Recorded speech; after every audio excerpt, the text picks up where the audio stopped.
তো hello guys, সবাই কেমন আছো? আশা করছি সবাই ভালো আছো। তো আজকে একটা অনেক স্পেশাল দিন। তো তোমাদেরকে বলবো কোন স্পেশাল দিন। তো আমি এখানে ট্রেনের জন্য ওয়েট করছিলাম। দেখতে দেখতে অনেকখানি ওয়েট করে ফেলেছি। আর তারপরে আমার ট্রেনটা চলে আসলো।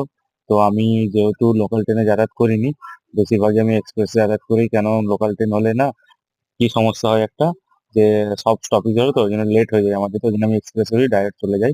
এবার আমি স্টেশনে নামলাম, আমার স্টেশনে নেমে দেখলাম এখানে যা ভিড়, আমার আরো লেট হয়ে গেছে। আমার মনে হয় মোটামুটি অনেকটাই লেট হয়ে গেছে। আমাকে বারবার আমার বন্ধু কল করছিল তাড়াতাড়ি আসার জন্য। আমি ওকে বললাম যে তুই 10 মিনিট ওয়েট কর, আমি যাচ্ছি। তো আমি এখানে স্টেশন থেকে নেমে আমি আমার সাইকেলটা নিলাম তাড়াতাড়ি করে।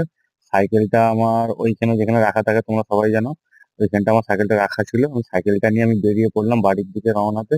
তো তারপরে আমি বাড়িতে গেলাম। বাড়িতে গিয়ে আমি আমার ড্রেস চেঞ্জ করলাম। ড্রেস চেঞ্জ করে এই দেখো আমি পুরো একদম পুরো সেজে গুজে একদম রেডি। তারপরে আমি বেরিয়ে পড়লাম। আর এই আমার বন্ধু চলে এসেছে বাইক নিয়ে।